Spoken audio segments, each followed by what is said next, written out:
السلام عليكم، اهلا وسهلا. كي دايرين؟ لاباس عليكم؟ كنتمنى ان شاء الله تكونوا على خير وبخير نتوما وعائلتكم ووليداتكم ان شاء الله بصحه جيده واحوالكم كلها طيبه باذن الله ان شاء الله.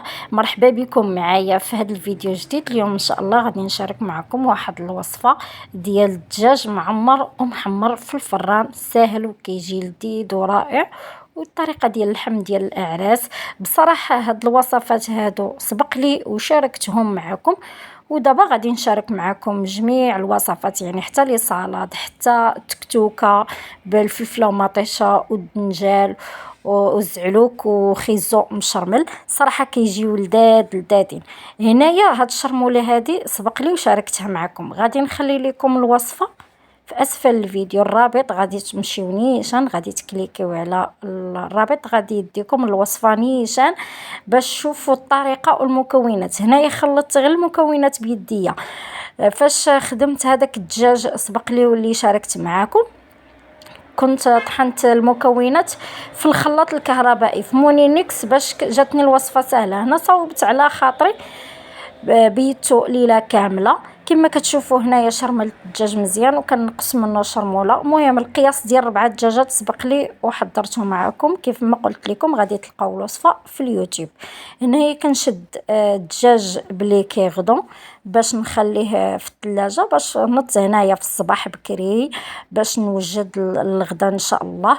ودرت هنايا البابي كويسون ودرت عليه الدجاج وكملت الربيط ديالو، ربطت حتى الرجيلات بداك العود ديال الكيردو، حيت ما كانش عندي الخيط باش نربط الدجاج. كندير غير رجيلات في الدجاج بحال اللي غادي كنحمروه عادي، وكنديرو باش ما كتخرجش الحشوه. انا ما كانش عندي، صافي اكتفيت غير بهذوك لي كيردو باش سديت الدجاج.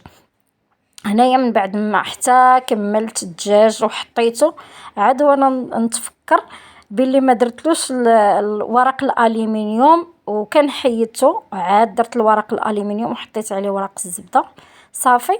وهذاك لاصوص اللي شاط ليا راني كبيته على الدجاج باش نديرو في الفران مباشره. هنا كنغطيه بالبابي كويسون باش ندخلوه في الفران. درتو في الفران مده ديال 4 ديال الساعات، المهم 3 ديال الساعات كافيين باش يطيب الدجاج. المهم انا خليته كيطيب مزيان، جا الدجاج فتي وما تشتت ما حتى شي حاجه، بقى صحيح كيف ما شفتوا معايا في اول فيديو. المهم هنايا غادي ندخلو مباشره للفران. هنايا غادي ندوز باش نصاوب اللحم. بالنسبه للحم حتى هو سبق لي وشاركته معكم، غادي نخلي لكم الرابط في صندوق الوصف والمقادير ديال الطريقه ديال اللحم ديال الاعراس اللي انا كنصاوبها وكيجي لذيذ صراحه. الناس اللي كيعرفوني كنطيب والناس اللي قرابين ليا راه عارفيني اشنو كنطيب، يعني شي حاجه اللي هي زوينه وكيجي اللحم مقاد وكيجي زوين والطبق مهم الطبق ديال اللحم كيجي معسل والطريقه ديال الاعراس. هنايا درت 4 كيلو ديال اللحم في هاد الطنجره هادي. المهم درت بصله، زيت العود، الزيت العاديه، شحرت البصله، عاد درت اللحم. هنا كاينين جوج ديال الطرق، هنا مع الزرباوه داكشي ما شرملتوش، عاد درت له شرموله من الفوق. اما ملي كنكون على خاطري كندير شرموله في شي اناء وكنشرم اللحم عاد كنشحرو. هنايا غادي ندير شرموله، الخرقوم، سكينجبير، الابزار، القرفه. القياس ديال اللحم غادي نديرو لكم في صندوق الوصف. هنا درت الثومه محكوكه، واحد 6 ديال الفصوص ديال الثوم، وكنديروا الملح حسب الذوق صافي. وما كنديرش فيه القزبر ومعدنو. الصراحه بزاف ديال الناس كيديروا، انا ما كنديروش. هنا كيجي الطبق ديال اللحم معسل كيجي زوين باش كتجي داك المريقه صافيه وزوينه.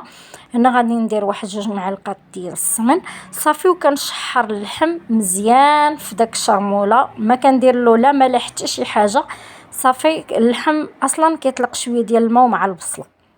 المهم كنخليه يتشحر في هذيك الصوص ديالو مزيان، كنغطي عليه حتى كيبان ليا ان اللحم دخلاتو الشرموله مزيان وتنسم بالبصله والزيت وداكشي كامل ديالو صافي. عاد كندير له المرق ديالو.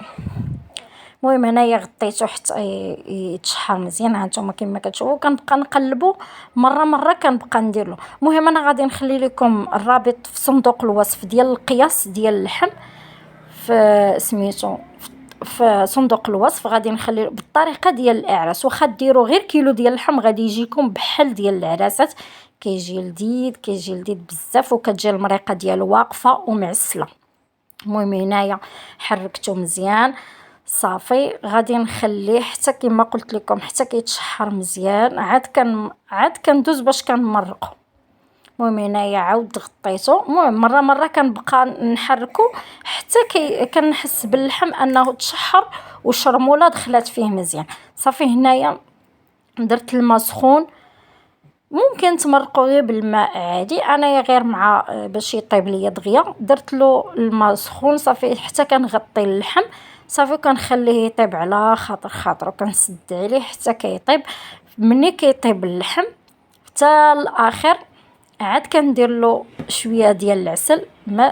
المهم هنايا الدجاج انا فضلت انني نرافقه غير بالدغميره، صوبته هنا خليت زلافه من هذيك الشرموله اللي درت للدجاج، ودرت القناصي والكبادي. المهم خليتهم هما الاخرين، هنا درت غير القناصي وداك القلوبه، وزدت عليهم الزعفران والزيت العاديه والزيت البلديه، ودرتها طيب. البصله الخضاريه درت هنايا 2 كيلو، القياس ديال 4 دجاجات، المهم درت فيهم 2 كيلو ديال البصله خضاريه، صراحه جات بنينه.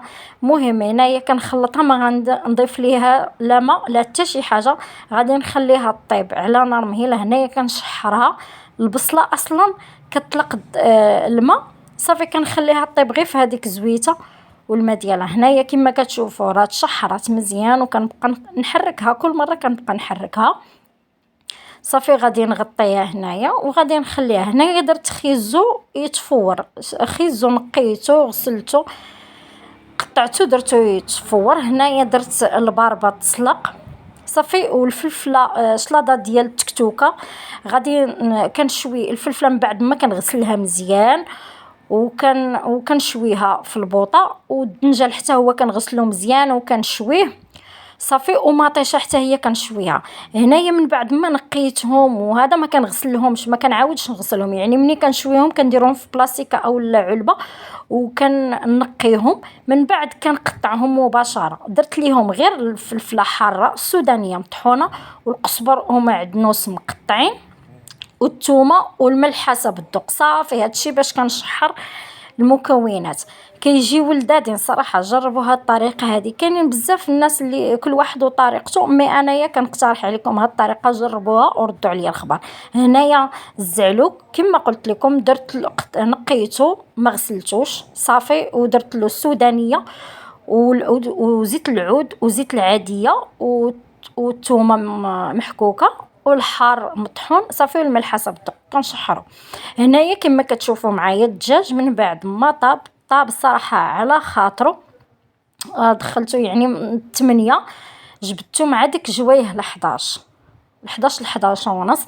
المهم طاب على خاطرو، ما تشتت ما حتى شي حاجه، كما كتشوفوا بقى مجموع. في هاد الزلافه درت الزبده والمطارد والهريسه. المهم الهريسه ولا الحار صافي كديروا على حسب الذوق، كاين اللي ما كيبغيهاش. المهم هنايا كندهن الدجاج مزيان كما كتشوفوا، كندهنوه مزيان، من بعد كندخلو للفران يتحمر صافي. كما قلت لكم الطريقه ديال الدجاج غادي نخليها لكم في صندوق الوصف، طريقه كيجي واعر، كيجي صراحه بنين. ممكن ترافقوه، انا فايت لي درتو ورافقته بالخضر. هنايا قلت صافي بلا ما نزيد عليا في تماره، درت له غير الدغميره وجا بنين، جا غزال صافي. هنايا غادي نديرو مباشره يتحمر في الفران. وهنايا خيزو من بعد ما طاب درت له شرموله، درت له القزبر ومعدنوس مقطعين والثومه والحار والملح حسب الذوق حتى كيتشحر مزيان صافي. ملي كيتشحر عاد كندير له عصير ديال الحامض. صراحه جربوا هاد السلطه او المقبله ديال الخيزو مفور، كيجي واعر وكيجي لذيذ. المهم هنايا غادي نبدا نحط ان شاء الله الغدا. المهم الباربه نقيتها وقطعتها، درت ليها الملحه والبزار وعصير ديال الحامض صافي، والقزبر ومعدنوس مقطعين كنديرها في الطبيصلات. هنايا غادي شوفوا معايا دابا غادي نقدم ان شاء الله الغدا، وغادي نحط حتى هذا خيزو في الطبيصلات والزعلوك حتى هو في الطبيصلات، كل حاجه بوحديتها. المهم وانا غادي نرافقوا مع الدجاج ان شاء الله. خليكم معايا حتى الاخر.